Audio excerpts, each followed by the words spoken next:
सबसे ज़्यादा जिस चीज़ का डर है फैमिली को, 24 घंटे रहता है, 24/7 बाय 365 डेज। हाँ, सो हो सकता है बाय लाइफ टाइम भी हो।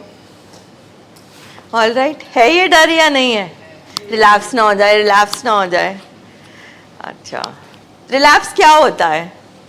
कोई सिंपल शब्दों में समझाए। मतलब वो दोबारा वो चीज सब्सटेंस लेना स्टार्ट। रिलैप्स सिर्फ सब्सटेंस से रिलेटेड नहीं, रिलैप्स तो हर बीमारी में होता है। हर चीज का चीज की एडिक्शन दोबारा मतलब ट्रीटमेंट के बाद। ठीक है, रिलैप्स का मतलब कोई भी बीमारी में एक मेडिकल टर्म है, ठीक है, जिसमें इसका मतलब है कि बीमारी ठीक होने के बाद दोबारा बीमारी हो जाना। ठीक है, अगर हम बिल्कुल सिंपल शब्दों में अंडरस्टैंड करने की कोशिश करें तो रिलैप्स बीमारी का हिस्सा हुआ या फिर रिकवरी का?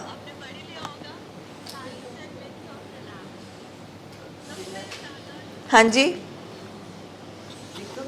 अगर बीमारी ठीक होने के बाद रिलैप्स होता है तो जो रिलैप्स है वो बीमारी का हिस्सा हुआ या रिकवरी का हिस्सा हुआ? बीमारी का। ठीक है, क्योंकि अगर आप रिकवर कर गए तो रिलैप्स नहीं होते, अगर बीमारी में आप हो तो छोटे छोटे स्लिप्स होते हैं। ठीक है, क्योंकि जब आप पूरी तरह से ठीक होकर अगर आप रिलैप्स हो रहे हो, that means it is something else. ठीक है, तो फिर बेसिक से शुरू करते हैं। बीमारी क्या है? एडिक्शन, डिप्रेशन, बाइपोलर डिसऑर्डर, जो भी बीमारी। ठीक है, तो फिर एडिक्शन क्या क्या है पहले यही समझते हैं। एक तो दिमाग की खराबी है, और क्या है?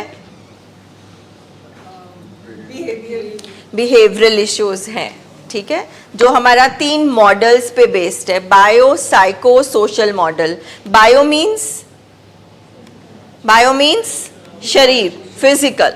बायो में ब्रेन भी आ जाता है, लिवर भी आ जाता है, बायो में खाना पीना भी आ जाता है, सोना भी आ जाता है। ठीक है, तो यानी कि ये वाली चीज इस बीमारी में खराब हो जाती है। साइको मीन्स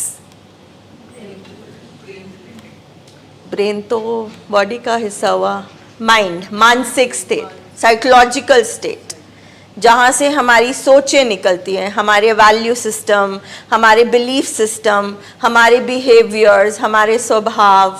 ठीक है, वो भी इस बीमारी में खराब हो जाता है। 2 हिस्से ही हो गए, बायो हो गया, साइको हो गया। सोशियो, बीमारी का नेचर है ना, दुनियादारी, आपके रिश्ते, आपका टाइम, आपका सुकून, आपका वर्क, आपका सेक्स लाइफ, आपका लेन देन, रिश्ते, सब कुछ। तो हम मानते हैं कि ये बीमारी में तीनों चीज़ें खराब हो जाती हैं, दिमाग भी खराब हो जाता है। ठीक है, ओके। तो अब बीमारी ठीक होने का क्या मतलब हुआ फिर? कि ये तीनों चीज़ें ठीक होने लगेंगी, हम रिकवर करेंगे। ठीक है, तो इस बीमारी का ट्रीटमेंट एक रिकवरी प्रोसेस है। प्रोसेस मीन्स जब आप इस ट्रीटमेंट के दायरे में आते हैं, रिकवरी प्रोग्राम के दायरे में आते हैं, तो धीरे धीरे बायो, साइको, सोशल चीज़ें ठीक होना शुरू हो जाती हैं। तो अगर ये प्रोसेस है, ये धीरे धीरे ठीक होंगी, तो फिर इलाज क्या है? What is recovery? Time period होगा कोई? क्या इस बीमारी में कोई टाइम पीरियड है? ठीक है, सो दैट मीन्स साथ चीज़ें चलेंगी। ये एक प्रोसेस है, इसमें हमें लगातार काम करना है। ठीक है, तो जब हम नया नया ट्रीटमेंट कराते हैं और हम रिकवरी प्रोसेस में दाखिल होते हैं, ठीक है, तो जब उस दाखिल होते ही थोड़ी देर बाद जब पेशेंट नशा कर लेता है तो वो रिलैप्स होगा। कैसे? अभी तो ठीक ही नहीं हुए आप रिकवरी में गए नहीं। आपने बोला ना वो नशा कर लेता है रिकवरी में, तो दैट इज मीनिंग वो अभी ठीक तो है ही नहीं, उससे पहले ही उसे तो आज हमने यही चीजें समझनी है कि अभी वो रिकवरी में नहीं गया। ठीक है, उससे पहले ही उसने नशा कर लिया। मगर वो एक प्रोग्राम के दायरे में है, तो हम उसको रिलैप्स नहीं बोलेंगे, हम उसको एक स्लिप बोलेंगे। ठीक है, क्योंकि अगर रिलैप्स तो बीमारी का हिस्सा नहीं हो सकता ना, क्या हो सकता है? ये चीज सबसे पहले हम क्लियर करेंगे। सब कहते हैं हम जी 7 दिन का ट्रीटमेंट हुआ, घर गए, फिर रिलैप्स हो गया।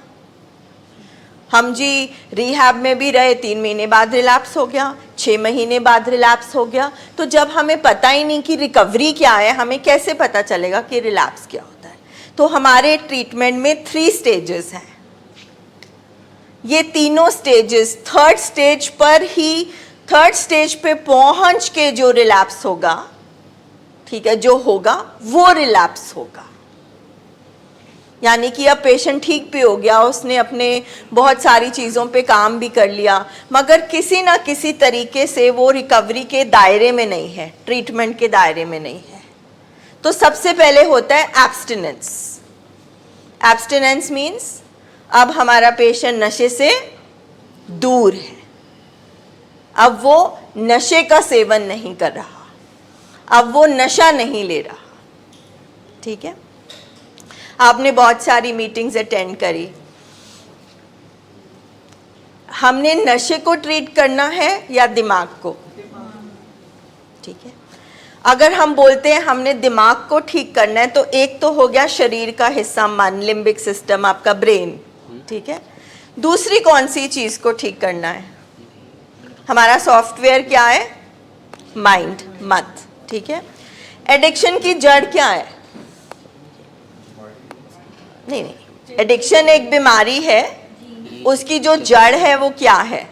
जीन्स को नहीं बदल सकते। और what is the root cause of addiction?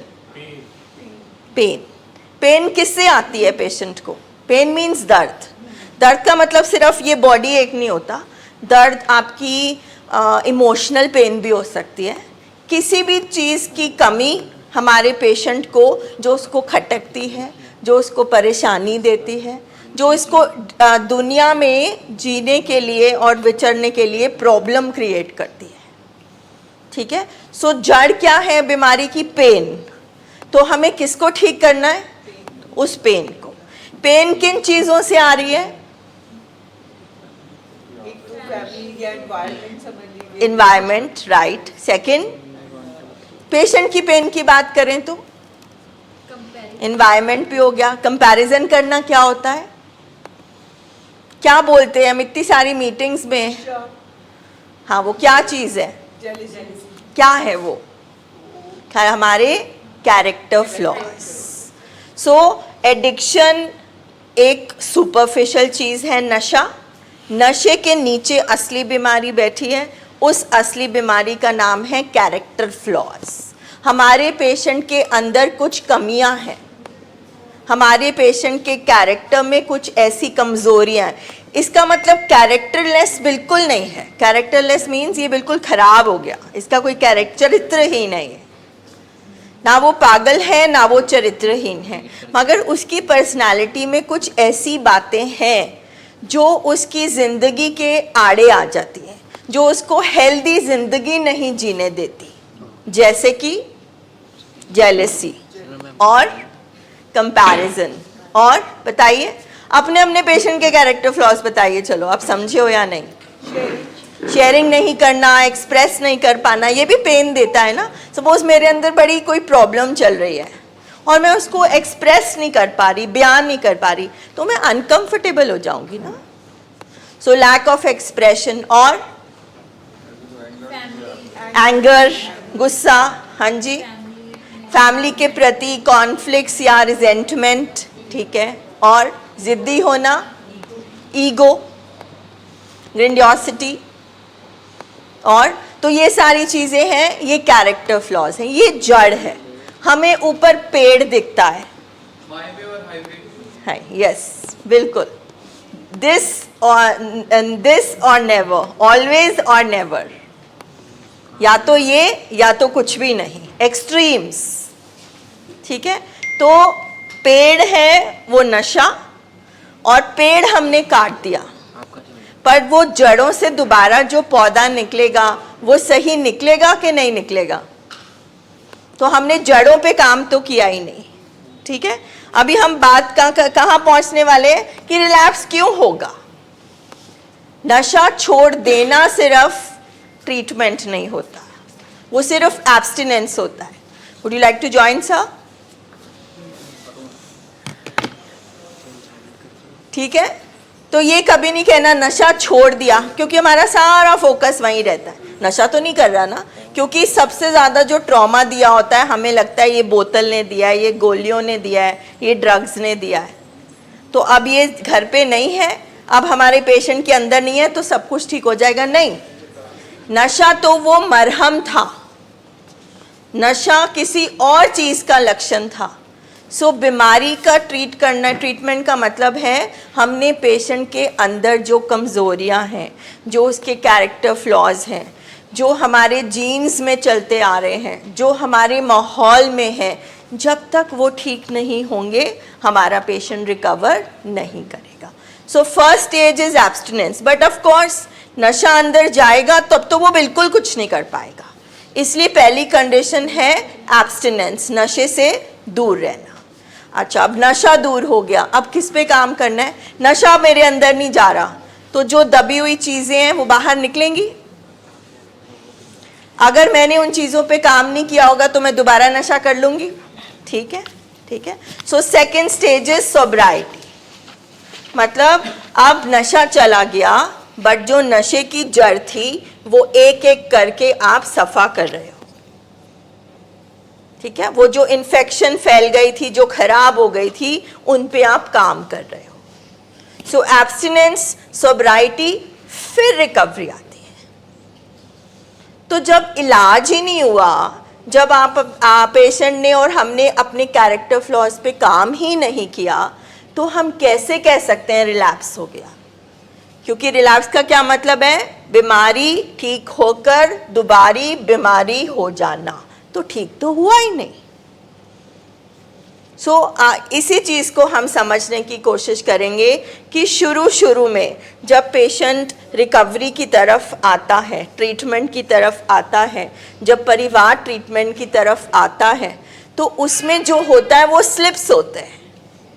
जाहिर है आप 10 साल से झूठ बोल रहे हो तो ऑटोमेटिकली आप झूठ बोलोगे। ये प्रोग्राम एक कॉन्शियस लर्निंग है, हमें पूरी आंखें कान सब सेंसेस खोल कर समझ कर करना है कि हाँ ये मैं कर रही हूँ, मुझे झूठ नहीं बोलना, नहीं बोलना। अब जो मैं बोलने वाली हूँ मैं अवेयर हूँ मैं क्या बोल रही हूँ। जो फैमिली भी कॉन्शियस लर्निंग कर रही है और पेशेंट को भी कॉन्शियस लर्निंग यहाँ पे कराई जा रही है, तो वो धीरे धीरे जाएगा ना। एक दिन में तो नहीं बीमार हुआ, एक दिन में तो कैरेक्टर फ्लॉ नहीं बनता। तो जिस तरह से बनता है उसी तरह से वो धीरे धीरे जाएगा,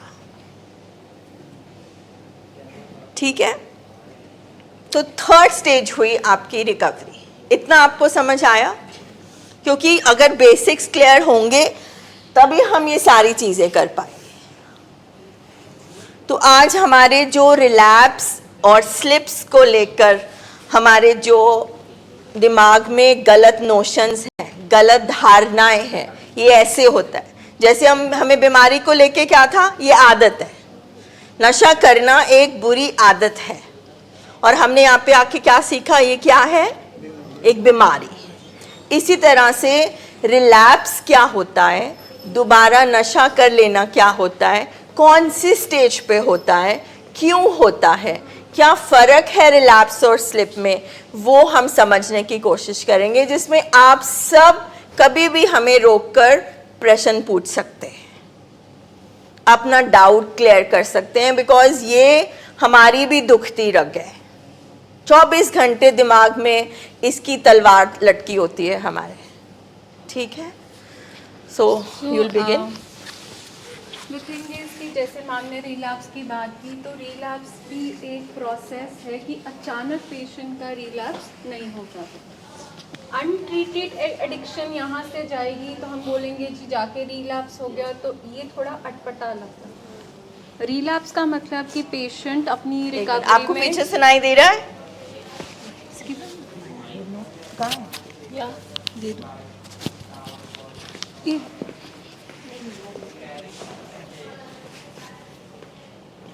अनट्रीटेड एडिक्शन बाहर जाएगी तो नेचुरली साइंस और सिम्टम्स बीमारी के तो वापस ही आएंगे। ठीक है, तो हमें ये समझना है रिलैप्स का मतलब होता है कि पेशेंट ने एक एब्स्टिनेंस का स्टेज मेंटेन किया, फिर उसके अंदर कुछ ऐसे उसके इमोशनल या उसके अंदर मेंटल कोई चेंजेस आने शुरू हो गए जिसके कारण उसका फिजिकल रिलैप्स हुआ। रिलैप्स से पहले हमेशा कुछ ना कुछ कोई वार्निंग साइंस होती हैं जो शायद पेशेंट को और एज अ फैमिली आप लोग आइडेंटिफाई कर सकते हैं। तो नंबर वन इज़ लाइक कि जब हम स्टेजेस की बात करते हैं तो नंबर वन स्टेज है जिसको हम कहते हैं कि इमोशनल रिलैप्स हो रहा है। फिजिकल रिलैप्स लास्ट में स्टेज है कि अब उसने नशा मुंह में डाल लिया। ठीक है, इमोशनल रिलैप्स का मतलब है कि पेशेंट के इमोशंस के अंदर आप चेंजेस देख पा रहे हो। जैसे ठीक है, शायद पेशेंट को ना दिख रहे हो बट बीइंग फैमिली मेम्बर आप वो क्लियरली आइडेंटिफाई कर सकते हो कि पेशेंट के अंदर चेंजेस, उसका वही हर छोटी चीज़ पे गुस्सा, चिड़चिड़ापन, उसकी एंजाइटी बढ़ रही है। ठीक है, वो उसने मीटिंग्स पे आने के लिए मना कर दिया, मीटिंग पे आ भी जाता है बट एक्टिवली अपनी बात नहीं कर पाता।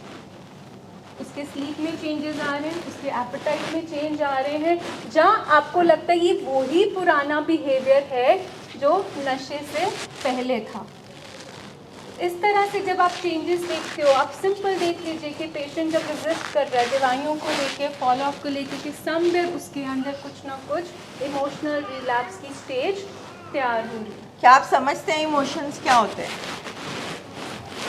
कैसे हम ये लक्षण पहचानेंगे? मतलब ये फीलिंग्स और उसकी भावनाएं, ठीक है, जो हम महसूस कर पा रहे हैं वो उसके अंदर आप उसके चेंजेस दिख पा रहे हैं। एग्जाम्पल अगर हम दें, ऐसी हो सकती है कि यहाँ से अगर वो ट्रीटमेंट करा के गया है, ठीक है, सो वो बात कर पा रहा है, शेयर कर पा रहा है, ठीक है, अपने इमोशंस, अपनी भावनाओं को एक्सप्रेस अच्छे से कर पा रहा है, बट कुछ दिन बाद आप देख रहे हो कि वो अकेला अकेला रहना शुरू हो गया। ठीक है, आपसे उतना बात नहीं कर रहा, या वो यहाँ से जाके अपना रूटीन मेंटेन कर रहा था एक, बट धीरे धीरे उसने लेट उठना शुरू कर दिया। उसके दोबारा से वो बिहेवियर्स, वो पैटर्न्स, वो इमोशनल रिएक्शंस जो हैं चीज़ों को लेके रिएक्टिव हो गया है। आपकी छोटी छोटी बात जो आप बोल रहे हो उस पर आप उसके रिएक्शंस आने शुरू हो गए। सो अब हम ये जो स्थिति आ गई, इस स्थिति पे हमने वेट नहीं करना, क्योंकि अगर हम यहाँ पे वेट करेंगे तो नेक्स्ट हमारा क्या पड़ा हुआ है, फिजिकल रिलैप्स, जो फुल फ्लेज्ड अगर हम रिलैप्स करें, और बहुत हद तक हमारी फैमिलीज ऐसे करती हैं जो बिहेवियर में चेंजेस आते हैं ना, सो वो उसको आइडेंटिफाई नहीं कर पाती, और अगर आइडेंटिफाई भी करती हैं फिर उनका पुरानी वाली वो सोच आ जाती है कि शायद हम इसको कोई खाना दें, ठीक है, या अगर हम इसको बाहर से कुछ मंगवा दें, या अगर हम इसके साथ घूमने चले जाएं तो ये ठीक हो जाएगा। वो फिर से वो सोच आ जाती है कि ये बीमारी नहीं, शायद ये इसका मूड ही है, या शायद इसका दिन है, ये हम थोड़ी सी इसकी मन परचावा करके ये चीज़ें ठीक कर लेंगे। बट हमें ये नहीं भूलना कि ये जो चेंजेस आ रहे हैं ये बीमारी के सिम्टम्स हैं, क्योंकि बीमारी में बिहेवियर ख़राब हुआ था, रूटीन ख़राब हुआ था, सोचें ख़राब हुई थी, हमारी टैकलिंग ऑफ द सिचुएशंस ख़राब हुई थी।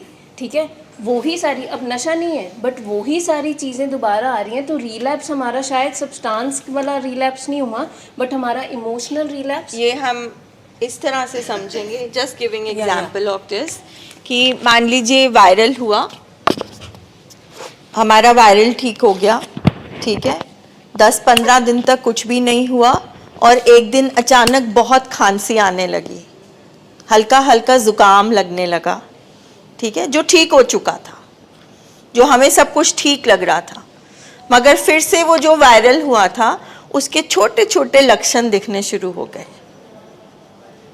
अब क्योंकि पेशेंट हमारे साथ घर पर है तो हम तो वो लक्षण नहीं देख सकते ना, तो जब आप फॉलोअप के लिए आते हैं तो ये लक्षण आपने घर में भी आइडेंटिफाई करने हैं और डॉक्टर और थेरेपिस्ट को भी बताने हैं। ठीक है, जैसे वो सबके साथ बैठना शुरू हो गया था, बट आप देख रहे हो कुछ दिन से वो, जैसे इधर बोला मैम ने, खांसी वापस आ गई, तो अब आप देख रहे हो कि वो फिर से आइसोलेशन पसंद कर रहा है, उसने अपने आप को अकेला करना शुरू कर दिया। ठीक है, आप देख पा रहे हो कि वो कोई ना कोई आपसे बहाना जब बार्गेनिंग करना शुरू हो गया, ठीक है, कि मैं चले जाता हूँ दोस्तों के साथ, मैं कुछ नहीं करूँगा, इट इज़ अ साइन। आप देख रहे हो कि हर छोटी चीज़ पे अगर आप बात कर रहे हो उसका रिएक्शन तीखा, गुस्से वाला, ठीक है। कई बार हो सकता है काम को लेके स्ट्रेस हो, उससे मैनेज नहीं हो पा रहा, ठीक है, बट वो आपसे बात कर भी नहीं पा रहा। कई बार होता है कि इंसान के अंदर क्रेविंग्स भी चल रही होती हैं, बट उसको समझ ही नहीं आ पा रही होती कि वो किसी से शेयर करे, तो वो अपने अंदर ही रख पाता है उस चीज़ को। जैसे एक बच्चा जो बोल नहीं पाता कि मुझे भूख लगी है, वो कैसी हरकतें करता है? मदर्स तो जानती होंगी सब, है ना, अजीब अजीब हरकतें करेगा, चीज़ें फेंकेगा, शक्लें बनाएगा। That means there is some problem, उसको कुछ चाहिए। ठीक है, तो और हम आगे देखेंगे जब आपको अवॉइडेंस दिखनी शुरू हो जाती है। मैं फॉलोअप पे नहीं जाऊंगा, अच्छा 5 दिन है 2 दिन के लिए जाऊंगा, मीटिंग पे नहीं जाऊंगा, इस बार मिस कर देते हैं। ये एक सीढ़ी चढ़ रहा है वो किसकी, अपने वापस यू टर्न रिलैप्स की। एंड ट्रीटमेंट को लेके भी नहीं मैम, मतलब अवॉइडेंस आपको घर के कामों में, आपके साथ बातचीत करने में, इन चीज़ों में भी अवॉइडेंस दिखनी शुरू हो जाएगी। मतलब आप ये ना सोचो जिस दिन शायद ट्रीटमेंट के लिए मना करेगा वहाँ पे हमें एक्शन लेना है या वो चीज़ हमें ध्यान में रखनी है। जिस दिन वो आपसे बात नहीं इतना कर रहा, काम पे जाने को अवॉइड कर रहा है, नहाने को अवॉइड कर रहा है, ठीक है, इसका मतलब कहीं ना कहीं वो चीज़ें आनी शुरू हो गई हैं। अंडरलाइन कोई कॉज है, हाइजीन कॉम्प्रोमाइज़ हो गया है, अकेले रह रहा है, ठीक है, घर से मोस्ट ऑफ द टाइम फिर से बाहर जाना शुरू हो गया है। आप पूछते हो तो आपको जवाब की जगह आपको एक रिएक्शन मिलता है, चिड़चिड़ापन हो गया, ठीक है, जहाँ आपको धमकी मिलती है हर टाइम पे, फिर इससे अच्छा तो मैं कर ही लूँ अगर आपने शक ही करना है। दैट मीन्स टर्बुलेंस शुरू हो चुकी है, सिम्टम आ रहे हैं, ठीक है। कई बार मतलब पेशेंट अपनी स्टेज में होता है कि वो खुद भी मतलब इस चीज़ को फील नहीं कर पा रहा होता कि उसके अंदर ये जो टर्बुलेंस, जो इमोशनल, ये जो ओवरवेल्म्ड हो रहा है, जहाँ ये जिस तरह से उसके अंदर ये इमोशंस के अंदर चेंजेस आ रहे हैं, वो खुद भी नहीं फील कर पाता क्योंकि इतनी डीलिंग कैपेसिटी नहीं है ना अभी। नशे के बिना हर चीज़ को कैसे डील करना है उसके लिए अभी बड़ा मुश्किल है, नई चीज़ है, क्योंकि 10-12 साल से तो वो हमेशा उसके लिए एक सपोर्ट सिस्टम क्या बना है, उसका नशा, उसने रियलिटी को कभी फेस ही नहीं किया है, तो उसे खुद भी नहीं पता लगेगा। ये वो साइंस और मतलब सिम्टम्स हैं जहाँ पर एक थेरेपिस्ट और सबसे पहले एक फैमिली हेल्प कर सकती है पेशेंट की, अगर वो चेंजेस ये नोट कर पा रहे हैं। This is the number 1 stage जिसको हम कहते हैं इमोशनल रिलैप्स। तो इमोशंस में आपको उसके बदलाव दिखेगा। सेकेंड स्टेज हम कहते हैं, जिसको हम कहते हैं मेंटल रिलैप्स, कि अब इंसान मतलब वो प्लान कर रहा है किसी न किसी तरीके कि मैं मुड़ कभी ना कभी जब मुझे टाइम मिले मैं नशा कर लूँगा। फलाने दिन मम्मी पापा ने घर पे नहीं होना तो शायद मैं कुछ कर सकता हूँ। आपको उसके लाइंग बिहेवियर दिखना शुरू हो जाएंगे, आपके अंदर वो फैंटेसाइज करेगा, आपको उसकी बातों में दिखना शुरू हो जाएगा कि यार वो पास्ट वाले दिन वो चंगे सी जदों मैं पींदा सी, मेरे को गलती होंदी सी, मेरे को काम ते होंदा सी, एक ही ब्लैक एंड वाइट दी जिंदगी हो गई है। आपको लगेगा कि वो नशे वाली जो रिकवरी है उसको में वो बहुत बेचारगी वाली फीलिंग्स आपके साथ शेयर कर रहा है। वो मतलब पास्ट की लाइफ को इतना ग्लैमराइज कर रहा है कि नशे में ही सारी दुनिया या सारी ज़िंदगी उसकी मुट्ठी में थी। ये तो बिल्कुल ही फेस है जिसमें वो बिल्कुल ही बेकार हो गया। आप समझ पा रहे हैं, पहला था इमोशनल रिलैप्स और मेंटल। इमोशनल और मेंटल में क्या अंतर है? मेंटल मतलब अब दिमाग में सोचे चल रही है, ठीक है, पहले आपके अंदर फीलिंग्स चल रही हैं जो शायद उसको ना दिखे, अब ये उसके अंदर है, वो शायद आपको पता ना लग पाए कि उसके अंदर वो कोई ना कोई प्लान बना रहा है, प्लानिंग कर रहा है, स्कीमिंग कर रहा है, झूठ बोल रहा है, ठीक है, उसकी बातों में आपको लग रहा है कि वो पास्ट की लाइफ को बिल्कुल मैग्नीफाई कर रहा है कि वो दिन अच्छे थे। तो अब हम इस स्टेज में हम कैसे पहचानेंगे? पिछले स्टेज में तो हमने पहचान लिया कि चिड़चिड़ा हो रहा है ना, गुस्सा कर रहा है, कटा कटा है, बुझा बुझा है, चुपचाप है। तो अभी भी बोलते हैं। हाँ, 1 मिनट पहले हम फिनिश करेंगे ये चीज़। तो फिर कैसे हुआ? वो जब भावनाएं, वो जो फीलिंग्स हैं, जब वो शब्दों का रूप लेंगी और उनके जो शब्द होंगे, उनकी जो बातें होंगी, मान लीजिए हमने पहले महसूस किया, उसके बाद शब्द भी कुछ ऐसे थे, अच्छा वो फलाना फलाना शादी में जाना है ना, अच्छा आपको कहीं काम था, कहीं जाना है आपने, या मैं यहीं से आया हूँ, मेरा फ्रेंड आया हुआ है बाहर, कोई भी चीज़।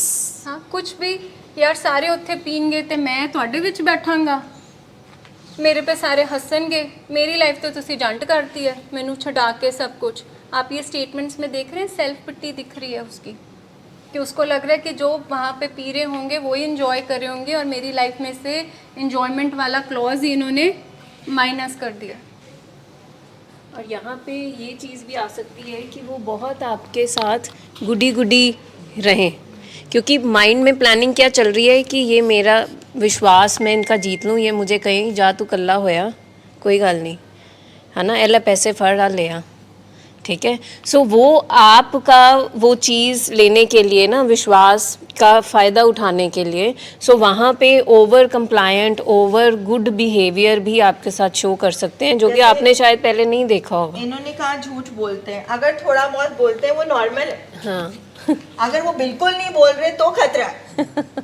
क्योंकि इतने सालों से हमारे जानवर दिमाग ने झूठ सीखा है, वो ऑटोमेटिकली झूठ बोलता है। मतलब ऐसे हो सकते हैं, अभी उनको क्रेविंग्स तो आती है ना, बिल्कुल आती है, बिल्कुल आएगी, क्रेविंग्स तो आनी क्यों नहीं है। क्रेविंग्स वो मानते नहीं कभी भी।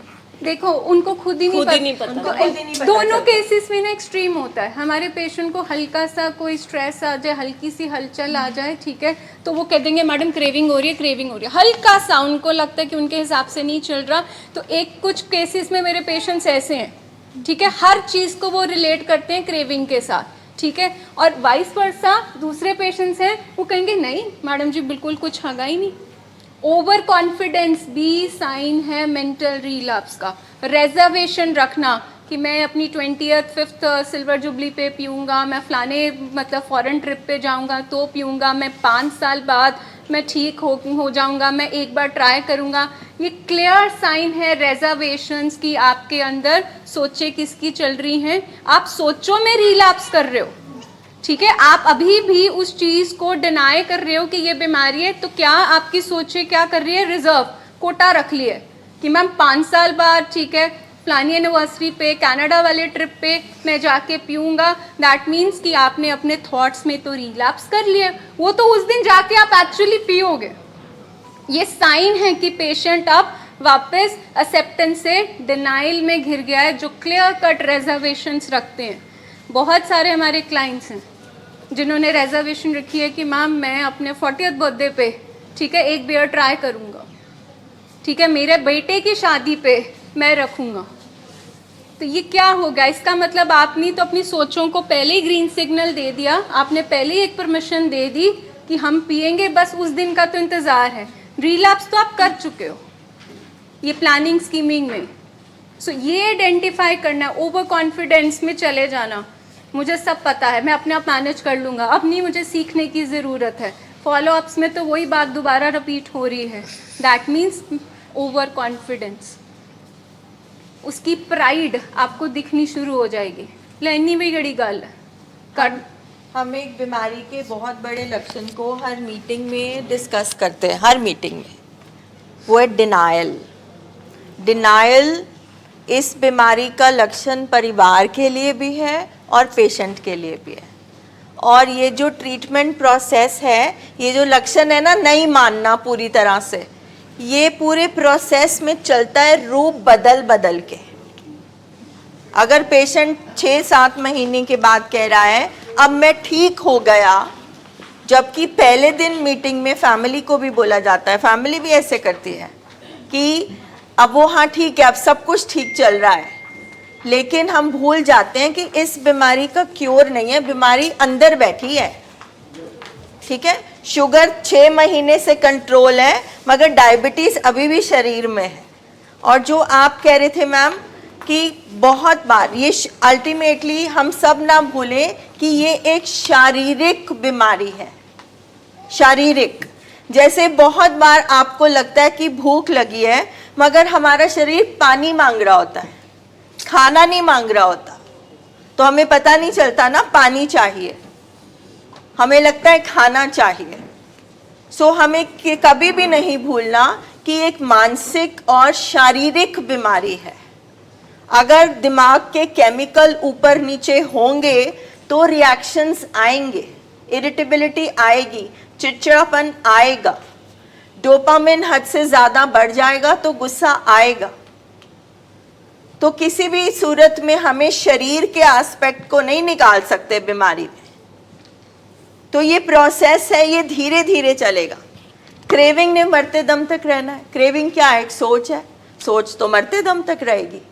और क्रेविंग आप बोल रहे हो ना, नहीं आता पेशेंट्स को एक्सप्रेस करना, उनको ऐसे लगता है कि क्रेविंग का सिर्फ वो है, मतलब शारीरिक क्रेविंग है सिर्फ। हाँ, कि मुंह में पानी आ रहा है, जब देख रहा मैं है। जब आंखों से पानी आएगा या वासियाँ आएंगी या तोड़ लगेगी या कुछ ऐसा, तो उसको क्रेविंग बोलते हैं। वो जो इमोशनल टर्बुलेंस एक चल रही है, वो उदासी, वो लोनलीनेस, उससे ये भी एक तरह की क्रेविंग है ना। क्योंकि अब अगला स्टेप ये होगा कि जैसे मैम ने बोला इमोशनल फिर मेंटल, सो क्रेविंग्स का भी ये है, पहले इमोशनल होगा ना, कुछ टर्बुलेंस फील होगी हमारे इमोशनल स्टेट ऑफ माइंड में, फिर मेंटल हमारे को क्रेविंग्स होंगी, और देखिए फिर कई बार- फिजिकल होंगी। कई बार होता है कि मैम अपनी क्रेविंग हम बताते ही नहीं है, ना फैमिली को ना थेरेपिस्ट को, कि हमें लगता है, डर क्या होता है मेरा टाइम ना बढ़ा देंगे, तो इसलिए हम कह देते हैं हाँ मैं तो बिल्कुल ठीक हूँ, कोई है ही नहीं चलता। मैंने यहाँ पे इतने पेशेंट्स यहाँ पे इतने दिखे हैं कि लाइक कि मैं कहती हूँ हफ्ते में जो उनकी 10 साल की नींद खराब थी, क्योंकि मास्किंग इतनी स्ट्रॉन्ग चल रही होती है, जब आप उनसे पूछते हो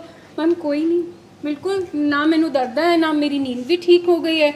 मतलब 10 साल में वो क्यों हमसे अपनी वो फीलिंग्स शेयर नहीं कर पा रहे? Because they have a fair. Husband को भी फेयर हो सकता है कि शायद मैंने बोला कि क्रेविंग्स हो रही है तो ये थेरेपिस्ट को बताएगी और मेरा टाइम ना कहीं वहाँ पे 3 दिन का फॉलोअप 15 दिन का ना बन जाए। तो कई निधि का मैम कि 2 महीने लगवा दे, अभी मैं बिल्कुल ठीक हूँ, मैं कुछ नहीं करूँगा। तो अभी तो हम बोलते हैं कि अभी तो बिल्कुल ही जेस्टेशन बच्चे वाला इन्फेंट स्टेज है, ठीक है, अभी तो बड़ा इनिशियल है। बहुत ज़्यादा, मतलब ऐसे मेरे को घर पे जाके मैं खुद सोचने लग जाती हूँ कि हाँ यार, मतलब बात तो उसकी ठीक है।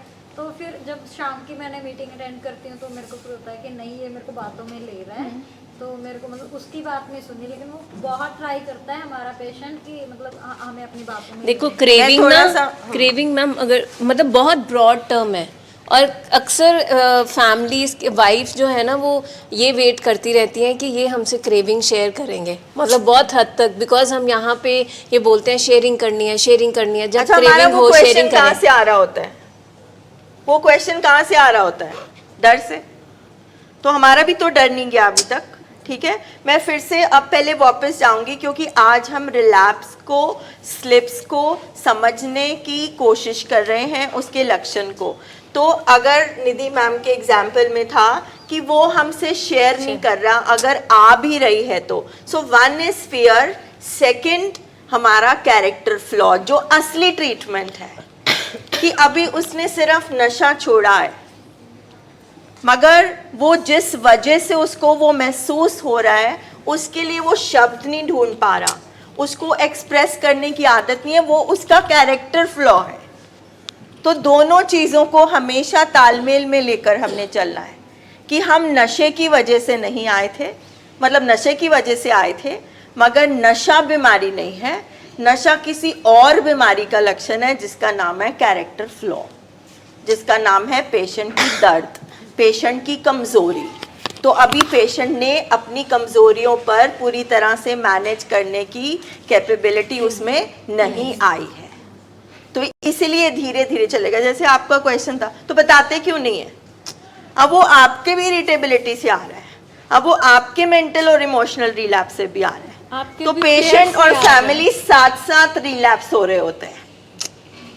और पेशेंट तो पेशेंट है, अगर आप पहला साइन नहीं पहचाने, अगर आपने इमोशनल नहीं पहचाना, चलो नहीं पहचाना, मेंटल में भी नहीं रुके, तो आप फिजिकल रिलैप्स नहीं रोक सकते। सो यही बात कर रहे हैं कि क्रेविंग बहुत एक ब्रॉड टर्म है, उसके एस्पेक्ट्स हैं। सो आप ये ना वेट करो कि जिस दिन पेशेंट हमें कहेगा यार मैनू क्रेविंग हो रही है, तो ऐसी उस दिन लेके जाइए पेशेंट को। ये जो हम आपको साइंस एंड सिम्टम्स बता रहे हैं, ये सारे क्रेविंग के ही एस्पेक्ट्स हैं। ये स्टेजेस ही है, तभी हमने एक शब्द बोला कि रिलैप्स प्रोसेस है, अचानक घटी हुई घटना नहीं है कि आज उसने पी ली। इसका मतलब कि हम पहले हमारा ध्यान, हमारी आई थिंक निधि सतर्कता- मैम ये हमारे अब साथ में मिथ्स में क्लियर होती जाएंगी चीजें, ठीक है। जो पहला है। नंबर 1 स्टेज आप लोगों को क्लियर हुआ, इमोशनल रिलैप्स। वो रिलैप्स कहाँ दिखेगा आपको? पेशेंट की फीलिंग्स, भावनाएं, बॉडी लैंग्वेज। ठीक है, वो उससे नहीं समेटा जाएगा तो अब वो रिलैप्स की स्टेज कहाँ शिफ्ट होगी? मेंटल रिलैप्स, शब्दों में और बिहेवियर में, उसके थॉट्स में। ठीक है, और उसके बाद तीसरी स्टेज आके जाती है कि जब पेशेंट कहते हैं कि हुन मैं कर लवा पीला, ये स्टेज। और हमें तब दिखता है मैडम मैंने तो पी ली, मैडम मैंने तो फेर कर लिया। इसका मतलब जो पहले वार्निंग साइंस थे, 3 दिन पहले हमारे को एक कॉल आया हमारे पेशेंट का कि मैम एंजाइटी बहुत हो रही है, पैसे दिए हुए हैं उन्होंने, तो जब गए हैं वापस तो वो वापस रिकवर नहीं हो पा रहे पैसे। तो पेशेंट बोला कि मैम बहुत एंजाइटी है। तो हमने उनको इमीडिएटली बोला कि आप वापस आ जाइए। कहता मैम कब तीनों आना है? मैं कहा नहीं मतलब हाले साढ़े को मैनेज नहीं होता पाया ना, बट वही मैम मैं कर लवांगा। कल पेशेंट हमारा ड्रिंक करके, बिकॉज वो प्रेशर, उनसे एंजाइटी, वो काम की जो पैसे की रिकवरी थी लैक्स की, वो नहीं मैनेज हुई क्योंकि अभी इतनी स्ट्रॉन्ग कोपिंग यदि मैम ये एग्जाम्पल थोड़ा डिटेल में बताओ, ये बहुत ज़रूरी है इनके लिए समझना, जब हम बोलते हैं कि अभी पेशेंट को ले आओ। तो पेशेंट हमारा यहाँ से प्रोग्राम करके गया, डिस्चार्ज हुआ, 5 दिन बड़े अच्छे निकाले। 6वें दिन पेशेंट का कॉल 12 बजे आता है कि मैम मुझे बहुत बेचैनी हो रही है। बेचैनी क्या है? ठीक है, बेचैनी मुझे उसके इमोशंस, इमोशनल रिलैप्स हो रहा है पेशेंट का। मैम मुझे बेचैनी बहुत है। तो मुझे ट्रिगर मालूम था, ठीक है, डिस्कस किया हुआ था टीम के साथ। तो I discuss with Amit sir, तो हमने कहा कि वो पैसों का नेचुरली बिजनेस में गए होंगे, देखा होगा। मैंने कहा क्या वो पैसों के लेन देन की हो रहा है? कहता हाँ जी मैम, बट मेरे को ना अब डर लग रहा है, बेचैनी बड़ी हो रही है। सो आई टोल्ड हिम कि 12 बजे सर आप शाम को आ जाओ। कहते नहीं शाम को नहीं आऊँगा मैम, सुबह पहुँच जाऊँगी। अगले दिन सुबह हमने फ़ोन किया कि सर पहुँचे नहीं आप अभी तक। मैडम मैं कर लूँगा मैनेज, कोई बात नहीं। बट दोबारा क्योंकि उसी इन्वायरमेंट में हूँ, प्रेशर फिर से हुआ एंड जाके ही हार्ट, बिकॉज वो ऐसे लगा कि अब मैं मैनेज नहीं कर पा रहा।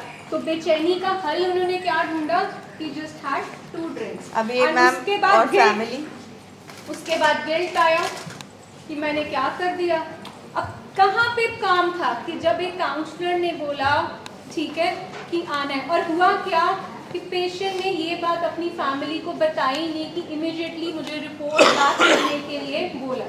आपको घर भेजते हैं, ठीक है, हॉस्पिटल से, तो बुखार आपको वापस आ जाता, आप नहीं जाएंगे डॉक्टर के पास। इस बीमारी में अगर एंजाइटी हो रही थी, जहाँ आपको लग रही थी लोनलीनेस है, जहाँ मुझसे मेरे इमोशंस नहीं संभाले जा रहे, बुखार वापस आ गया, तो क्या करना चाहिए था? मगर हमारे परिवार क्या करते हैं?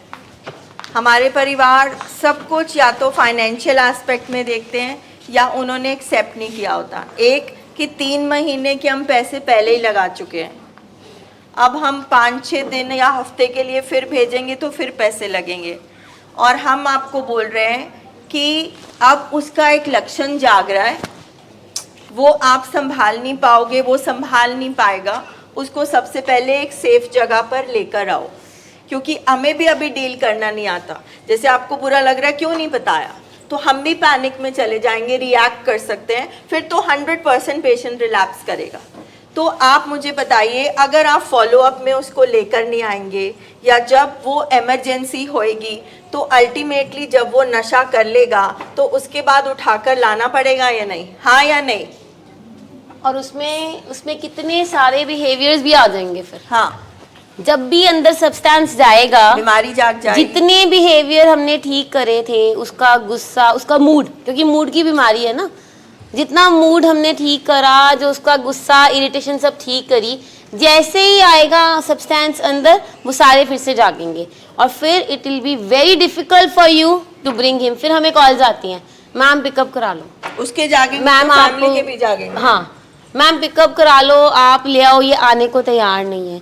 तो ये जो सब बताया जा रहा है, साइन एंड सिम्टम्स हमें पहले दिख जाते हैं, पर शायद हमसे भी इग्नोर हो जाते हैं।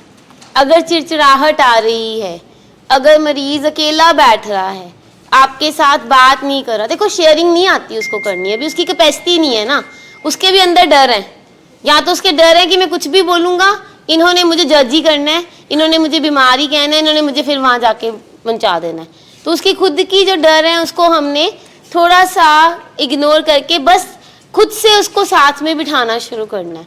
कुछ कुछ चीज़ें अगर हम रोज़ करना शुरू करेंगे ना तो वो हमारी हैबिट में ही डेवलप होता है। मैम सॉल्यूशन पे I am sorry will come little letter, आप फर्स्ट से स्टार्ट करो जिसमें हम ये सब कवर कर लेंगे। हाँ, हमने कर लिया ना। Relapse can appear out No, we've not done. We were giving background of relapse. ठीक है। and the stages of relapse. तो ऐसे करते हैं कि आज हम मिथ्स की बात करते हैं कि रिलैप्स के कुछ मिथ्स होते हैं जो हमें लगता है। जैसे सबसे पहला मिथ है relapse can appear out of nowhere, कि कभी भी कहीं से भी रिलैप्स हो जाता है। आई थिंक ये हमने अभी रिसेंटली कवर करा है कि कहीं से रिलैप्स एकदम से नहीं होता, पीछे कारण होते हैं, बिहेवियर्स होते हैं, इरिटेशन होती है जो हमें दिख रही होती है और हम भी थोड़ा थोड़ा इग्नोर करते हैं। फैमिली को भी ये लगता है अच्छा 10 दिन बाद तो जाना ही है, 10 दिन की दवाइयाँ तो पड़ी हुई हैं, 7 days तो बाद जाना ही है। No, you don't have to wait for 7-10 days। Immediately जहाँ आपको बिहेवियर लग रहा है आप आके बात कर सकते हैं, आप बोल सकते हैं चलो चलते हैं, हम थेरेपिस्ट से एक सेशन ही ले आते हैं और कुछ नहीं। इट्स नॉट इम्पॉर्टेंट कि आपका फॉलोअप अगर 10 दिन बाद है और आपको लग रहा है कि ले अब पेशेंट जाएगा ही नहीं है, वो कहेगा मैंने पहले फॉलोअप नहीं लगाना, तो हम सिर्फ एक सेशन के लिए जा सकते हैं। हमने पहले साइन एंड सिम्टम्स नोटिस करने हैं। देखिए हर रिलैप्स के पीछे कहीं ना कोई उसका अंडरलाइन ट्रिगर जो स्पेसिफिक रीजन जरूर होगा। आउट ऑफ नोवेयर नहीं हुआ कि वो जाके पी लिया। हम क्या हमारे फैमिलीज क्या कर बोलती हैं श्वेता मैम, पता नहीं क्या हो गया, सब कुछ ठीक था एकदम नशा कर लिया, ये स्टेटमेंट होती है। बड़ा अच्छा चल रहा था, इसका बिहेवियर भी बड़ा अच्छा था, हमें तो कुछ लगा ही नहीं, एकदम से पी के आ गया। वो एकदम से नहीं पी के आता। एकदम क्या हुआ, उसके अंदर इमोशंस थे, स्ट्रेस आ गया, फैमिली में कोई डिस्कॉर्ड चल रहा था, पुराने दोस्त थे, उसने एक पार्टी की पिक ही देख ली जिसमें वो नहीं, और उसने अपने फ्रेंड्स को देख लिया। आई हैव सीन, जो हमारे क्लाइंट शेयर करते हैं, मैम मैं तो पार्टी में नहीं गया, पर जब नेक्स्ट डे जब मैंने इंस्टा में फ़ोटो देखी अपने फ्रेंड सर्कल की, मेरे दिल को कुछ तलब जाग गई ना। और उसके बाद वो सारा दिन उदास। अब रीज़न क्या था पीछे, उदासी का रीज़न क्या था कि मेरा फ्रेंड सर्कल छूट गया, कपल किट्टी थी, वो सारे वहाँ कपल किट्टी में थे और मुझे कपल किट्टी पे अभी बंद है जाना। तो आपको कुछ ना कुछ ट्रिगर, स्पेसिफिक कॉज, रूट मिलेगा। ऐसा नहीं है कि आपको चेंजेस नहीं दिखेंगे और वो कहेगा कि आपने जाके बोल दिया कि ठीक है सी बस हुन जाके आने।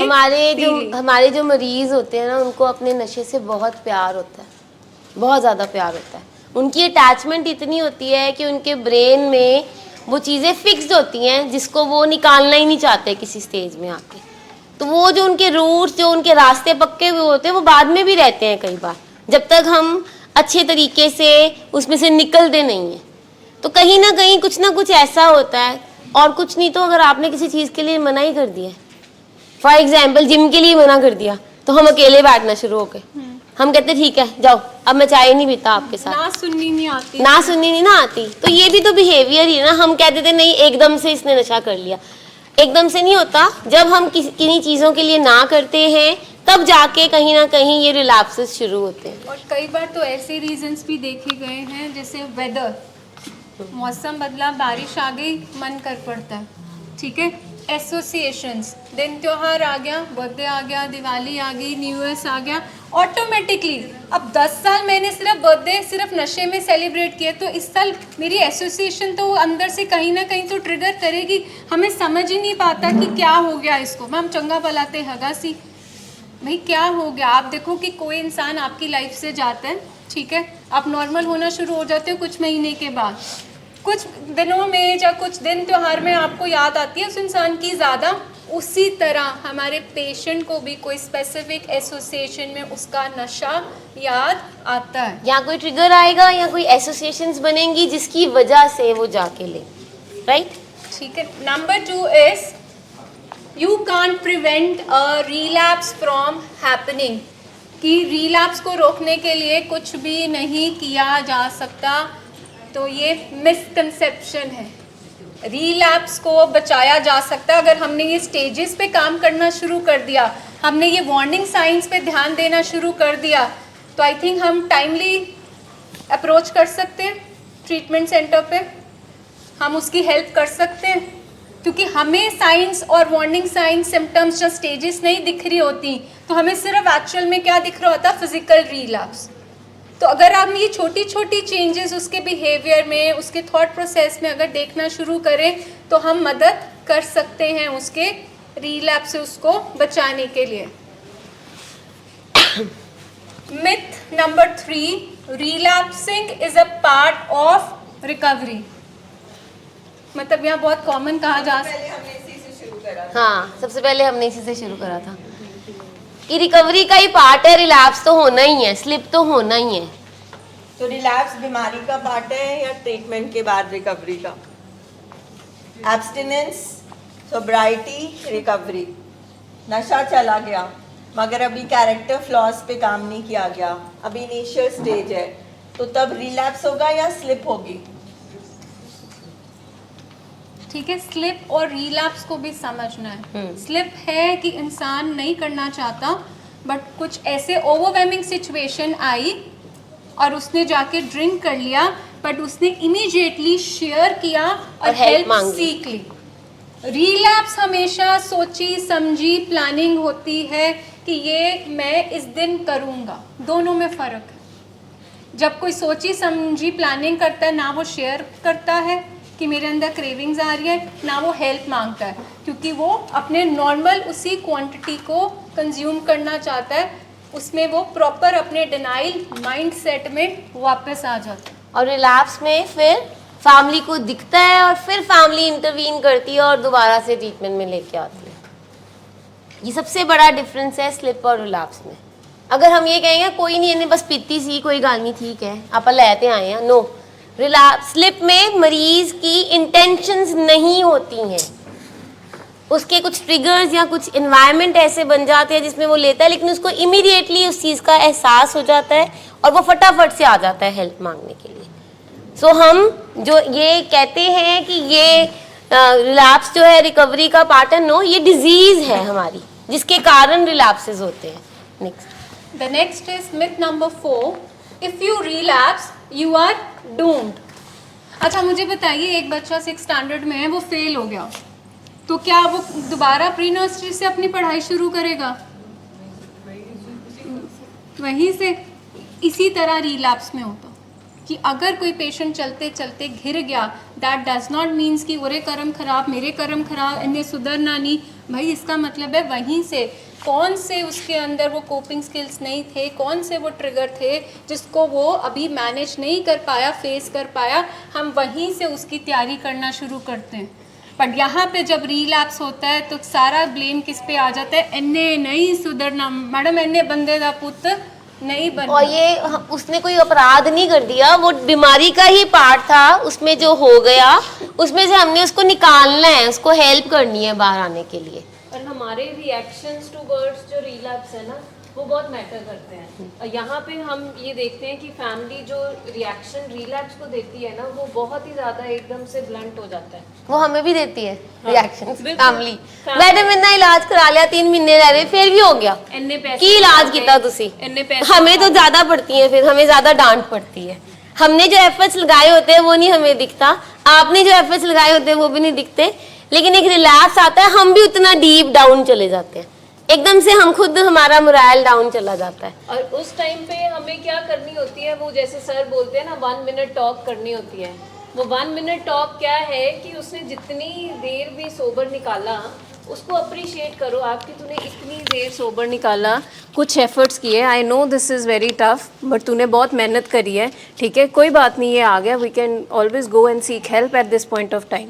होता पता है क्या है, ये चल रही हूँ मैं, ठीक है, अब मैं यहाँ पे घिर गई, ठीक है, अब घिरूंगी तो जहाँ फैमिली के कहती है तू डिग्गा रहे, हाय मेरे करम, ठीक है, जहाँ फैमिली को क्या करना है, मुझे यहाँ इस गड्ढे से निकाल के मिट्टी झाड़ के और मुझे कहना है कि चल तेरी दोबारा से मदद करो। फैमिली क्या करती है, वो खुद ही फैमिली गिर जाती है। फैमिली खुद ही गिर जाती है, गड्ढे में खुद घिर जाती है, साथ होपलेसनेस आ जाती है ना, बिल्कुल की कोई फ़ायदा नहीं है, क्योंकि फैमिली भी पूरी जोर लगा के लगी होती है ट्रीटमेंट के लिए, है ना, और एक डिप कहीं ना कहीं आया, एक स्लिप या एक रिलैप्स या कुछ ऐसा सा एनवायरनमेंट बना, सो फैमिली फिर से वो वहीं चले जाती है बैक।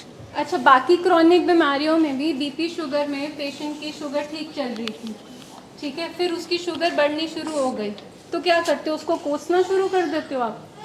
या किसी को हार्ट अटैक आ गया है, एक हार्ट अटैक आया, स्टंटिंग हुई, सब कुछ हुआ, ये तो कोई गारंटी नहीं है दूसरा हार्ट अटैक नहीं आएगा।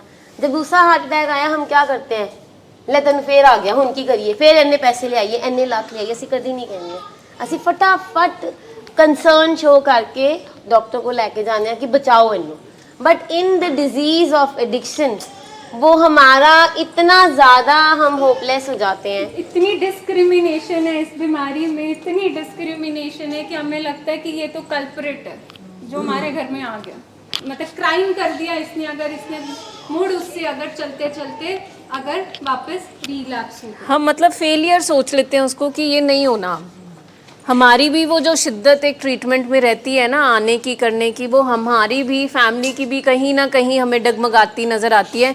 वो इसके साथ ना एडजस्ट कर लेते हैं कि हाँ इसने तो ऐसे ही रहना, इसने तो हमारी बेइज्जती करानी ही करानी। बिल्कुल। सो द नेक्स्ट मिथ पे आते हैं, myth number 5, it is relapse only when you use your drug of choice. ये भी एक माइंडसेट है। एक ये बहुत सारे फैमिलीज में होता है कि जैसे मेन ड्रग अगर हेरोइन है जिसको चिट्टा बोलते हैं, या कोई भी अगर मेन ड्रग है, उसके अलावा अगर कुछ भी ले लिया, कोल्ड ड्रिंक ले ली, तंबाकू ले लिया, सिगरेट ले लिया, बहुत सारे पेशेंट्स हैं जो कि कैनबिस यूज़ करते हैं। कैनबिस यूज़ करते हैं तो ये बोलते हैं ये तो जी लीगल है, कई कंट्रीज़ में लीगल है, ये तो हमारी कॉन्सेंट्रेशन बढ़ाती है। हमारे पास बहुत बच्चे आते हैं आजकल, स्टूडेंट्स आते हैं कि हमारी तो कॉन्सेंट्रेशन बढ़ गई थी, हम तो एग्जामिनेशन में पास हो गए थे मैम, इसने तो हमें कुछ नहीं किया।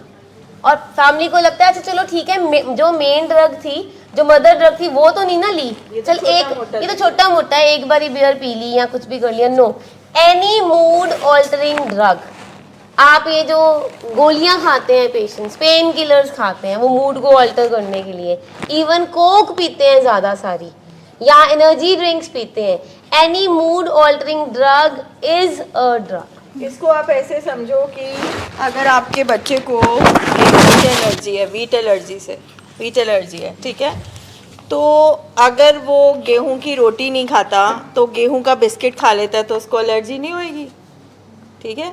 चाहे वो गेहूं का बिस्किट है, चाहे वो गेहूं की रोटी है, चाहे वो गेहूं से बनी ब्रेड है, किसी भी तरीके से गेहूं अंदर जाएगा तो उसको एलर्जी होएगी, ठीक है।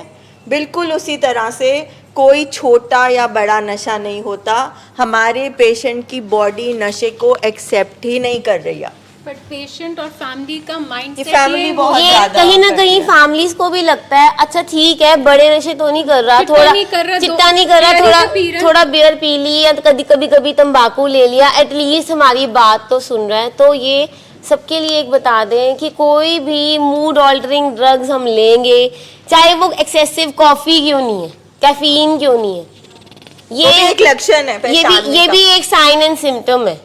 इवन ये जो बच्चे अब निकोटेक्स दी जाती है फॉर ट्रीटमेंट पार्ट, जिसको कि हम एक सुपरवाइज्ड में मेडिकेटेड फॉर्म में देते हैं कि 2 या 3 लेनी है, इससे ज़्यादा नहीं लेनी, जिसको हम बंद करेंगे, उसको भी अगर हम एक्सेसिवली यूज़ कर रहे हैं तो वो भी एक नशा ही बन गया। तो ये मिथ है एक कि हम जो है कि छोटा नशा कर रहे हैं, बड़ा नशा नहीं करे। इट्स नॉट शराब नशा नहीं होता मैम, ये फैमिली का ज़्यादा हाँ। मेरे को नेगेटिव पॉइंट लगता है, वीक पॉइंट, कि जैसे बियर और अल्कोहल, प्लीज़ बियर और अल्कोहल सेम चीज़ है, ठीक है।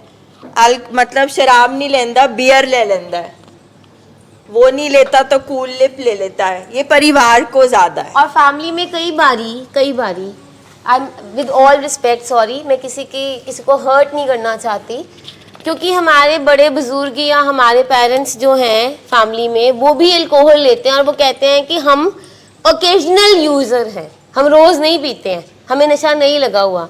तो कई बार पेरेंट्स भी, फादर भी, कई बारी जो घर के हमारे पेरेंट्स हैं, फादर ही है, वो कहते हैं अच्छा तू एक काम कर बच्चे, तू ना चिट्टा ना ले बाहर जाके, तू बाकी चीज़ां ना लै, तू मेरे नाल कदी कदी हफ्ते 'ਚ ਇੱਕ ਵਾਰੀ बैठ के बियर पी लै या शराब ਦਾ ਇੱਕ पैग पी लै। सो भी सानू ये समझना पड़ेगा, we need to understand this कि कुछ भी नहीं ले सकते। क्यों? क्योंकि हमारा दिमाग अब उसको रिसीव ही नहीं कर रहा, बना ही नहीं हुआ हमारा दिमाग। मतलब जो मैम कह रहे हैं, अगर आप सिंपल देखिए, मीठा बंद है तो डॉक्टर कहता है बर्फी छोड़ दो और खीर खा लेना। कभी डॉक्टर ने बोला केक खा लेना और तुम कुकी छोड़ देना। हर तरह का मीठा बंद होता है।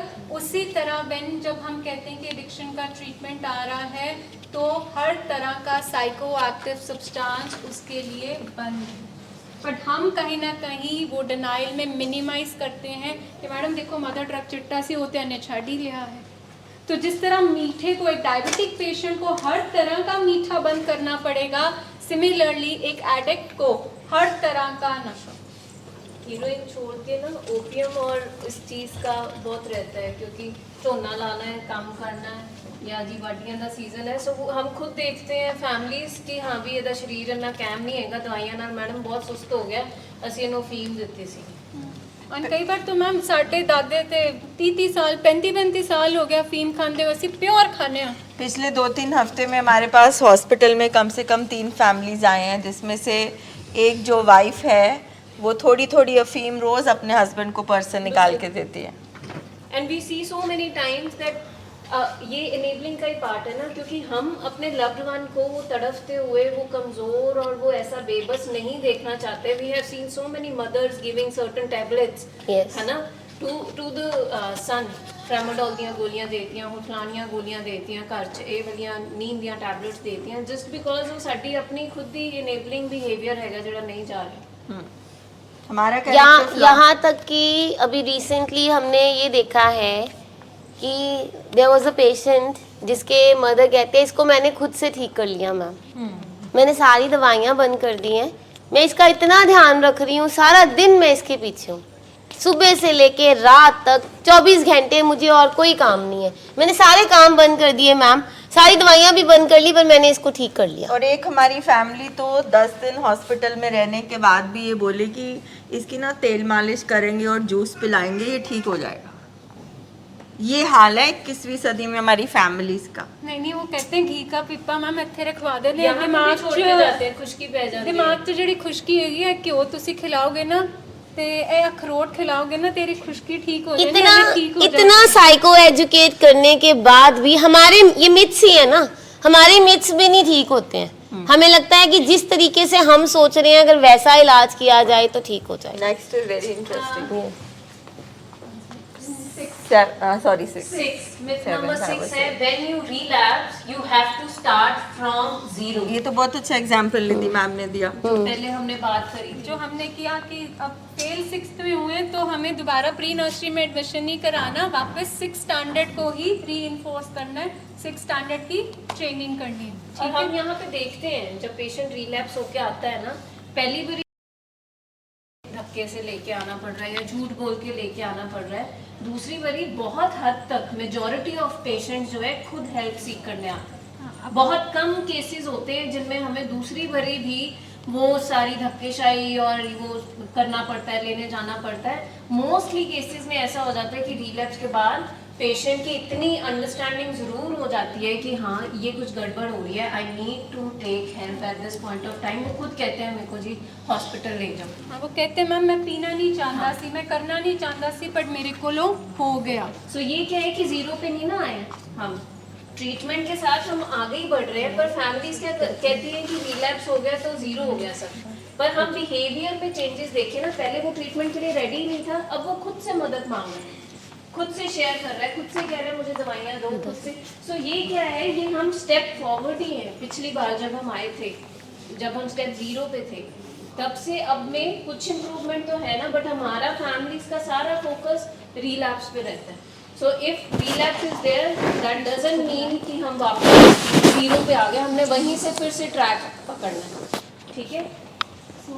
Myth number 8 7th talking about relapse will make it happen। इसमें पता क्या होता है, ਮੈਮ ਮੀਟਿੰਗਾਂ ਵਿੱਚ ਨਾ ਜਾਂਦਾ ਉੱਥੇ ਗੱਲਾਂ ਹੁੰਦੀਆਂ ਤੇ ਮੈਨੂੰ ਡਰ ਧਿਆਨ ਲੱਗਦਾ ਜਾਂਦਾ ਹੈ है। ठीक है मेरा ध्यान उत्थे जाता है तो घर वालों को बड़ी अच्छी तरह पेशेंट कन्विंस करता है मैम दैट मीटिंग्स ना बड़ी अनकंफर्टेबल कर देती हैं उधर जब कोई रिलैक्स स्टोरी सुनाता है ना तो कितने मेरा ना हो जाए फिर ना मैंने कहना दैट मीन्स पेशेंट आपका ध्यान डाइवर्ट करना चाहता है। मैंने बहुत सारे अपने पेशेंट्स देखे हैं जो ये करते हैं कि मैम यहाँ पे वो जो अपनी शेयरिंग करते हैं साढ़े अंदर क्रेविंग जाग जाती है ਜਾਂ ਸਾਡਾ ਵੀ ਫਿਰ ਦਿਲ ਕਰਦਾ ਕਿ ਅਸੀਂ ਵੀ ਅੱਛਾ ਇਹਨੇ 4 ਵਾਰ ਰਿਲੈਕਸ ਕੀਤਾ ਤੇ ਮੇਰਾ ਤੇ ਇੱਕ ਵਾਰ नहीं होया मैं एक बार से फिर कर लूँ। आप देख रहे हो कि बीमारी कहाँ से कहाँ पे उनको मैनिपुलेट करती है। इसका एक एग्जाम्पल मैं दूंगी। टॉकिंग अबाउट मतलब रिलैप्स की अगर आप बात करते हैं तो शुरू में क्या होता है कि पेशेंट ने जब नशा छोड़ा होता है और फैमिली भी आसपास, जैसे मेरे हस्बैंड का जो मेन सब्सटेंस है वो है अल्कोहल, शराब। तो मान लीजिए आई थिंक 3-4 महीने हो गए थे ट्रीटमेंट में और हम मूवी देखने गए और मूवी में एक बार का सीन था जहाँ पे शराब ही शराब दिख रही है। तो सिर्फ पेशेंट के दिमाग में नहीं, फैमिली के दिमाग में इनको शराब दिख रही है, कहीं क्रेविंग तो नहीं आ जाएगी। तो मैं हंसी मजाक में अपने हस्बैंड को बोल देती थी कि क्रेविंग तो नहीं आ रही, मुँह में पानी आ रहा है तुम्हारे, ठीक है। और मेरे हस्बैंड भी हंस देते थे। मान लीजिए मैं अपने दिल में ही रखती, ठीक है। अब पिक्चर ख़त्म हुई, मेरे दिमाग में घूम रहा है शराब शराब, गाड़ी में बैठे सामने एक और बार दिख गया, शराब शराब पूरा। अब क्या होगा, जब तक मैं घर पहुंचूंगी मैं खुद पैनिक में चली जाऊंगी और मैं हर छोटी छोटी चीज़ नोट करूंगी और बार बार जाके पूछूंगी क्रेविंग तो नहीं आ रही, क्रेविंग तो नहीं आ रही।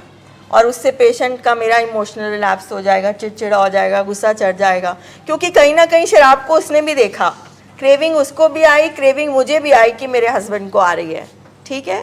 तो बहुत सारी चीज़ों में पहले सुसाइड के लिए भी माना जाता था, अगर सुसाइड की आप फीलिंग की बातें करेंगे तो वो पेशेंट सुसाइड कर लेगा। बट अब रिसर्च कहती है टॉकिंग हेल्प्स, क्योंकि उस थॉट को, जो थॉट आपके अंदर है, जब आप उसको शब्द दे देते हैं, बाहर निकाल देते हैं, तो वो अंदर से हल्का हो जाता है। अगर वही थॉट अंदर रह जाए, उसके बाद एक और सोच आएगी, फिर एक और सोच आएगी, वो इतनी पक्की हो जाएगी कि हम उसको तोड़ नहीं पाएंगे। सो टॉकिंग हेल्प, ये नहीं तुम्हें क्रेविंग तो नहीं आ रही, बट यू नो, और फिर कभी सेंस ऑफ ह्यूमर में बोल दिया, कभी हंसी मजाक में कर दिया, ताकि वो जो बोझ है, क्योंकि वो ऑटोमेटिक है। मेरे हस्बैंड को तो कई बार बाहर आज तक भी नहीं, कभी कभी नहीं दिखता, मुझे दिख रहा होता है या मेरे बेटे को दिख जाता है, या अगर मैं खोके वो स्मोकिंग उससे जा रही हूँ, अगर स्मोक कोई कर रहा है तो मैं कनव को देख लेती हूँ, है ना, या कनव वो मुझे देख के हंस देता है।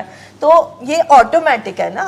अब मेरे को मीठे का बहुत शौक है, मैं कोई भी मिठाई की दुकान जब जाएगी तो मेरी ऑटोमेटिकली नज़र पड़ती है थोड़ी सी ले लो। पर मैम जो आप बोल रहे हो ना, हमारा नुकसान क्या करती है, हमारा नुकसान सिर्फ चुप्पी करती है। हाँ वही, ठीक है, जैसे मैंने बोला सुसाइड के केस में अगर हम लगा दें सेक्स एजुकेशन चीज़ के बारे में बात नहीं करनी, एडिक्शन के बारे में स्कूलों में बात नहीं होगी, तभी हम यहाँ पे पहुँचे हैं। अब यहाँ पे क्या है, बड़े सारे पेशेंट्स हमारे ऐसे हैं मैम जो कहते हैं जी बच्चों को यहाँ पे मत लेके आए। हाँ बच्चों पे क्या मैम पड़ेगा, यहाँ पे नशे की बातें होती हैं, यहाँ पे ये होता है। मुझे ये है कि हम आज उनको वो मैनेजमेंट स्किल्स सिखा रहे हैं यहाँ पे, क्योंकि उनका एक्सपोजर तो होना ही होना है।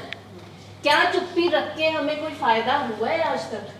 ये जो हम इतने इग्नोरेंट थे ड्रग अब्यूज के बारे में, नशे के बारे में, ये क्यों थे? क्योंकि सोसाइटी ने चुप्पी तानी हुई थी, बात ही नहीं करनी। पबलीन मैम हमारे हॉस्पिटल में आई थिंक साल को हो गया, 5.5 साल का बच्चा शाम की मीटिंग में सर के पास जाता है और कान में बोलता है कि मैं आपके पाँव पकड़ता हूँ, मेरे पापा को ठीक कर दो, वो गंदी चीज़ खाते हैं। मतलब सर को उस टाइम मतलब समझ नहीं आया और सर ने पूछा तुम्हें किसने सिखाया? कहता नहीं मुझे पता है। 5.5 साल का बच्चा। हमें लगता है कि बच्चों को कुछ नहीं पता, और रिसर्च कहती है जब बच्चा 9 मंथ्स का होता है ना, और उसको अगर आप किसी ऊंचे टेबल पे रख दो तो उसकी हार्ट बीट बढ़ जाती है, वो फेयर उसके अंदर आ जाता है। सो बच्चा जैसे जैसे बड़ा हो रहा है उसका भी ब्रेन डेवलप हो रहा है और वो सारी चीज़ें देख रहा है, नोटिस कर रहा है, सारे बिहेवियर्स देख रहा है। कई बार हम कहते नहीं है लाई बच्चे के सामने बात ना करना, ये बाहर जाके बता देगा, ये सास को बता देगा, ये बहन को बता देगा, ये ऐसे कर देगा, क्योंकि उनको उस टाइम पे लगता है कि समझ नहीं है। पर उनको ये पता होता है कि कुछ तो गड़बड़ है, कुछ तो गड़बड़ है ना। बात है हमारे बच्चे बीमार होना शुरू हो जाते हैं, उनका इमोशनल मेंटल रिलैप्स हो जाता है। यहाँ पे बात नहीं करनी, घर पे वो कुछ भी देख सकता। और अभी ये जो बात हो रही है कि अगर हम रिलैप्स की बात करेंगे तो रिलैप्स हो ही जाना है। और बहुत सारे पेशेंट्स और फैमिलीज इन ग्रुप मीटिंग्स में और काउंसलिंग सेशंस में नहीं आना चाहते। उत्थे तो कोई गल होंदी है, उत्थे तो उहियो गल्लां होनी है, पर वो बातें होएंगी तो हम पक्के होएंगे ना। चलो अभी क्योंकि आज हम थोड़ा सा डिस्टर्ब हो गए रिलैप्स सुन के, ठीक है, तो एक सिंपल सा टेक्निक बताते हैं आपको कि कैसे हम प्रिवेंट कर सकते हैं। कोई मुझे बता सकता है वाइटल बिहेवियर्स क्या होते हैं? जैसे अभी आज हमने रिलेट किया था फिजिकल हेल्थ को लेके, एडिक्शन को हमने फिजिकल हेल्थ के साथ भी रिलेट किया था कि किसी को अपनी फिजिकल हेल्थ ठीक रखनी है। कोई चाहता है कि उसको हार्ट अटैक ना आए, उसको शुगर ना होए, उसको और कोई बीमारियां ना लगे, तो कौन सा ऐसा वाइटल बिहेवियर है वो करेगा तो वो बच के रहेगा? कोई बता सकता है प्लीज? इनको बताने दो। जो करते जी हैं वो जी साथ जी जी उठाए। बताएं प्लीज, ये तो नहीं उठाते। प्लीज बताएं। हाँ जी बोलिए। स्ट्रेस मैनेजमेंट और कोई सिंपल सी चीज, कोई सिंपल सी चीज। वाइटल क्या होता है? वाइटल बिहेवियर, कोई ऐसा बिहेवियर जो बहुत इंपॉर्टेंट है और जिसको आप लगातार करते हो तो बात बन जाती है। पॉजिटिव इफेक्ट्स लेके आएगा। एक एक इम्पॉर्टेंट बिहेवियर जो लगता है कि उस टाइम पे आपको रिजल्ट नहीं देगा लेकिन लेटर ऑन आपको अच्छे रिजल्ट देगा। क्यूमुलेटिव इफेक्ट उसका दिखेगा, पॉजिटिव। फॉर एग्जाम्पल वॉक, सैर करने हैं जो हमने, अगर हम सबको बोलते हैं आधा घंटा सैर करो या 1 घंटा सैर करो, आज हमें उसके इफेक्ट्स नहीं पता लगते कि क्या इफेक्ट्स होंगे, आज खलियां बढ़ जाएंगी, प्रॉब्लम होंगी, लेकिन लेटर ऑन अगर हम उसको रोज रोज अपनी डेली रूटीन का पार्ट बना लेंगे तो उसका फायदा ही होना है। फायदा होएगा, स्ट्रेस मैनेजमेंट होएगी, सबसे पहले मूड अच्छा रहेगा, हमारी फिजिकल हेल्थ अच्छी रहेगी। ऐसे ही रिलैप्स को प्रिवेंट करने के लिए भी एक वाइटल बिहेवियर है जो हम कर सकते हैं। कोई बता सकता है?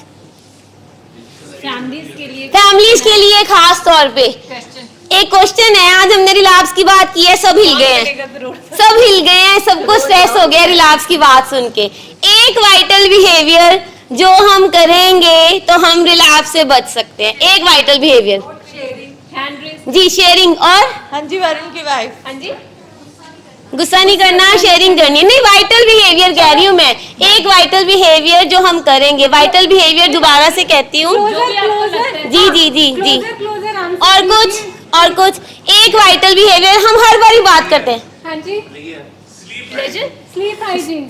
हाँ जी सर, अप्रिसिएशन। वाइटल बिहेवियर फिर से हिंट देती हूँ आपको। वाइटल बिहेवियर जो हमें आज नहीं लग रहा कि फायदा होएगा लेकिन लेटर ऑन हमें फायदा करेगा, लॉन्ग रन में। और जिसको हम करते रहेंगे तो वो सक्सेसफुल हो जाएंगे। अच्छा, वो एफ से शुरू होता है। यस, वेरी बड़ा hint गुड, आपने इतना बड़ा हिंट दे दिया। सो हमारे लिए जो वाइटल बिहेवियर है, फैमिलीज के लिए भी और पेशेंट्स के लिए भी, अगर हम फॉलो अप्स करते रहेंगे और ट्रीटमेंट में रहेंगे तो बात तो बनी जानी है। एक गाना है, अगर यूं ही हमें अगर मिलते रहे एक दिन हमें प्यार हो जाएगा, तो ये हमारे पेशेंट्स के लिए है। इनको रिकवरी से प्यार नहीं है अभी, बिल्कुल भी नहीं, लेकिन बार बार करते रहेंगे, फॉलो अप्स में आते रहेंगे तो हमें रिकवरी से प्यार हो जाना है। रीजन क्या है? बहुत सारे, सुकरात जी ठीक है ना? कहाँ गए? ओके, बहुत सारे पेशेंट्स हैं हमारे। आ जाइए सुकरात जी, प्लीज आ जाइए। हमारे बहुत सारे पेशेंट्स हैं जो इनिशियली फॉलो अप्स में आने से कतराते हैं, मनप्रीत आप उनको अच्छा नहीं लगता, उनका मन नहीं करता, लेकिन ये एक ही तरीका है जो रिलैप्स को प्रिवेंट करता है। एंड बीच में मैं बता दूं, हमारे बहुत सारे पेशेंट्स ऐसे भी हैं, फैमिलीज ऐसी भी हैं जो अधूरा ट्रीटमेंट कर देती हैं बिकॉज ऑफ एनी रीजन। 2 महीने में, 2.5 महीने में कोई डेथ हो गई है या कुछ हो गया है, किसी भी रीजन के लिए अगर वो अधूरा ट्रीटमेंट करते हैं, लेकिन उनके लिए भी अगर फॉलो अप्स में वो जुड़े रहते हैं और फॉलो अप्स करते रहते हैं तो हमारा ट्रीटमेंट सक्सेसफुल होएगा ही होएगा। So this is one of the most vital behaviour. अगर पेशेंट्स एंड फैमिलीज करेंगे तो हम सक्सेसफुल हो सकते हैं। और वाइटल बिहेवियर क्या होते हैं जिसको हमने सिर्फ 20% करना होता है, बट उनका रिजल्ट हमें 80% मिलेगा। एग्जैक्टली। और 20% आप 80% आप घर के काम करो, ऑफिस के काम करो, फैमिली के साथ टाइम स्पेंड करो, सब कुछ करो, बट वो जो 20% आपने ट्रीटमेंट को देना है ना, वो कंसिस्टेंटली आप देते रहोगे ना, आप देखना आपकी लाइफ में ऑल टुगेदर 80% उसके रिवॉर्ड्स आने शुरू हो अब जाएंगे। मैम की बात बता देती हूँ। ये जो मैम कह रहे हैं ना कि सिर्फ 20% करना है, बहुत सारे पेशेंट्स ना 3 मंथ्स के बाद अपनी फैमिलीज को भी बोलते हैं और फैमिलीज को भी लगता है कि बस हो गया, अब काम भी करने हैं, क्योंकि हमें ना बहुत ज़्यादा फिर एकदम से क्यूरियोसिटी होती है कि मैंने इतने लॉसेस कर लिए, अब मैंने पूरे करने हैं। फॉर एग्जाम्पल किसी की कनाडा की PR ही आ गई, अब मैंने जाना है फटाफट से, मैंने फटाफट से सारे काम करने हैं। तो कहने का हमारे पास ये ऐसे पेशेंट्स भी हैं जो बाहर से आए हैं अपने फॉलोअप के लिए after 3 months। They have come for one patient is there who has come from Norway for the follow-up। तो follow-up इतना मस्त है, अगर आप कनेक्टेड रहेंगे 20% करना है। मैम कह रहे काम भी करो, अपनी रूटीन भी करो, लेकिन वो 20% हमें दे दो प्लीज फॉलोअप के लिए। कितने दिन का फॉलोअप है वो कर लें हम, ताकि हमारा बाकी की लाइफ स्मूथली चलती रहे। जी कल ही मैं बात कर रही थी पेशेंट से, आई वाज टेलिंग देम कि हम 10 दिन के लिए भेजते हैं आपको, पर आपकी और आपकी फैमिली की वो 10 दिन में पूरी एनर्जी फॉलो अप कैसे जाना है, क्यों जाना है, ना जाना पड़े, बस इस पे हम 10 दिन आपको भेजते हैं। आप इंजॉय करो, आप फैमिली के साथ टाइम स्पेंड करो, आप काम देखो जो थोड़े बहुते रह गए हैं, फैमिली का ध्यान वो 10 दिन में पूरी एनर्जी रहती है। आपने इतनी नहीं देनी, बस 10 दिन बाद उठा के 20% देने आ जाना है बस।